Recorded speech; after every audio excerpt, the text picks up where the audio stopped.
Hello everyone, नमस्कार। बहुत बहुत स्वागत है आपका मेरे चैनल योगा फिटनेस में और मैं हूँ आपकी होस्ट, आपके योगा पार्टनर पूजा। बदलते मौसम में हमें हमेशा एक चीज एक्सपीरियंस होती है। हमारे भारत में 3 सीजन्स रहते हैं, विंटर, रेनी सीजन और समर। ये तीनों सीजन में हम जब हवा में परागरज आता है, ये सीजन जब चेंज होते रहते हैं, तब हमें हमारे सेहत में भी थोड़ी गड़बड़ी नजर आती है। और सबसे पहले अगर हम बीमार होते हैं तो सबसे पहले क्या होता है, हमारा थ्रोट इन्फेक्ट होता है या फिर थ्रोट्स के लेके कुछ थ्रोट के रिलेटेड हमें बीमारी हो जाती है या फिर थ्रोट पेन होने लगता है, इन्फेक्शन होता है और कभी कभी गले में खराश हो जाती है और उसके बाद धीरे धीरे हमें फीवर आने लगता है, सर्दी जुकाम होता है। तो आपको ये बताना है मुझे कि थ्रोट ये बहुत ही इम्पोर्टेंट पार्ट है। जो हवा में परागरज आता है वो सीधा हमारे थ्रोट के ऊपर सबसे पहले इफेक्ट करता है, परिणाम करता है। और हम जो बाहर का खाते रहते हैं, ठंडा पीते रहते हैं कभी कभी, और जो कुछ भी मतलब ऑयली फूड होता है, मसालेदार फूड होता है, उसका सीधा असर हमारे थ्रोट पे होता है। तो बहुत ज़्यादा ज़रूरी है थ्रोट का ध्यान रखना। अगर हमने थ्रोट पे ध्यान नहीं दिया या फिर कुछ गले के लिए कुछ किया नहीं हमने अभी, तो आगे जाके बहुत सारी बीमारियां हो सकती है थ्रोट की हमें, जैसे कि थायराइड होता है। कभी कभी आगे जाके आउट ऑफ नोवेयर आपको थ्रोट कैंसर को भी सामना करना पड़ता है। तो ये सारे प्रॉब्लम्स ना हो, इसलिए हमें थ्रोट का ध्यान रखना, उसके सेहत का ध्यान रखना बहुत ज़रूरी होता है।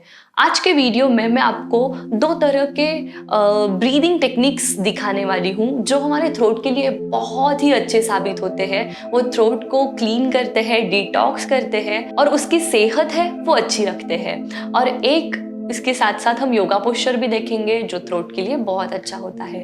तो दोस्तों, इस वीडियो में आगे जाने से पहले जल्दी से एक काम कर लीजिए मेरा छोटा सा, वो है मेरे चैनल को सब्सक्राइब करना और साथ में बेल आइकन को भी प्रेस कर सकते हैं ताकि आप मेरी कोई भी नई वीडियो मिस ना करें। बिना कोई टाइम वेस्ट किए हम लोग आगे बढ़ते हैं हमारे पहले प्राणायाम या फिर ब्रीदिंग टेक्निक की ओर, जिसका नाम है उज्जयी ब्रीथ। उज्जयी प्राणायाम को इंग्लिश में विक्टोरियस ब्रीथ भी कहा जाता है और ओशनिक ब्रीथ भी कहा जाता है।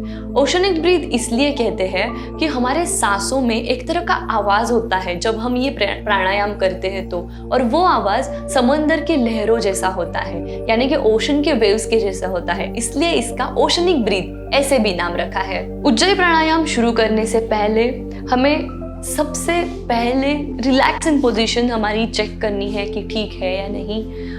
जैसा कि अभी मैं बैठी हूँ सुखासन की पोजीशन में, आप बैठ सकते हो कोई भी रिलैक्सिंग पोजीशन में। आपकी रीढ़ की हड्डी है, आपकी पीठ है, वो बिल्कुल सीधे रहेगी और शोल्डर को रोल बैक करके हमें ये वाला पोर्शन है वो स्ट्रेस फ्री करना है।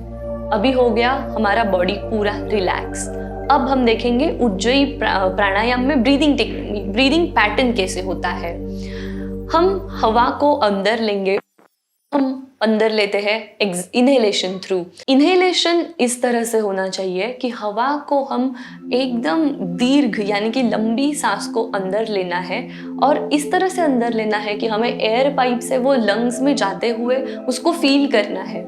और ये हो गया इनहेलेशन। एक्सहेलेशन करते हुए हमें माउथ को बंद ही रखना है, नाक से ही हमें बाहर हवा छोड़नी है, लेकिन हवा नाक से बाहर छोड़ने के लिए वो गले से बाहर आनी चाहिए, गले से और नाक से बाहर जाएगी।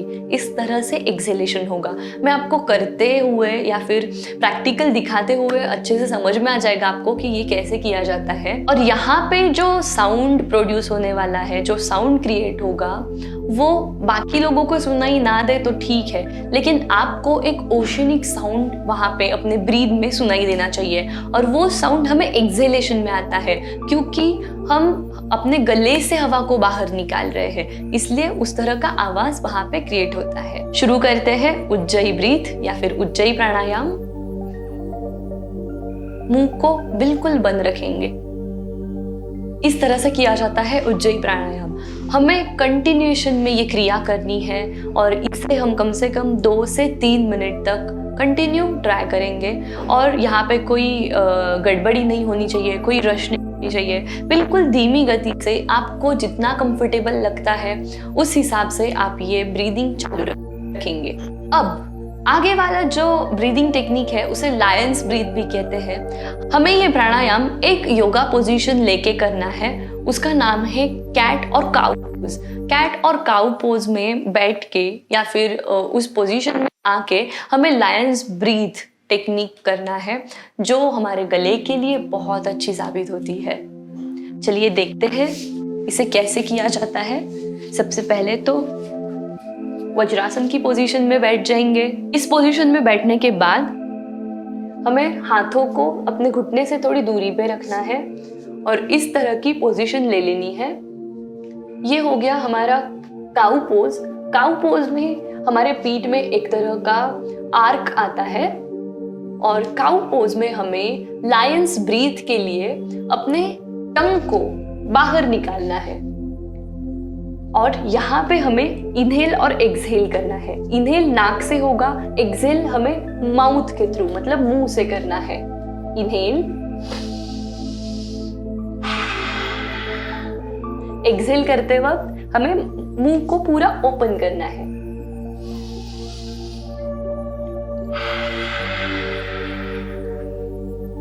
इनहेल, कैट पोज, एक्सहेल,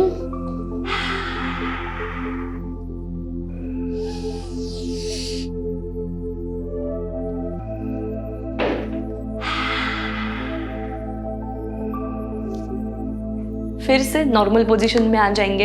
इस तरह से किया जाता है लायंस ब्रीथ। और लायंस ब्रीथ हमारे पूरे रेस्पिरेटरी सिस्टम के लिए अच्छा होता है। हमारी ब्रीदिंग टेक्निक, उससे ब्रीदिंग पैटर्न में थोड़ा सुधार आता है, इम्प्रूवमेंट आता है और हमारे थ्रोट के सेहत के लिए बिल्कुल अच्छा साबित होता है। अब आगे जो हम योगा पोस्चर देखने जा रहे हैं उसका नाम है मत्स्यासन, जिसे फिश पोज इंग्लिश में कहते हैं। तो वो एक लाइंग पोजीशन है, इसलिए हमें अपने मैट के ऊपर लेट जाना है।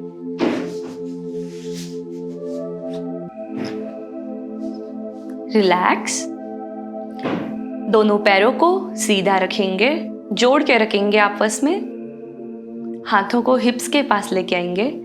अब हमें अपने अपर बॉडी को, अपर बैक को ऊपर उठाना है, लेकिन हमें यहाँ पे कोहनियों की मदद लेनी है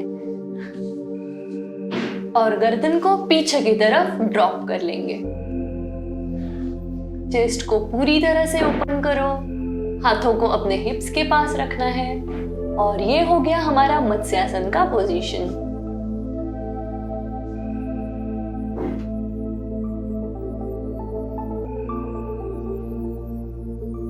नॉर्मल ब्रीदिंग यहाँ पे चालू रखनी है हमें।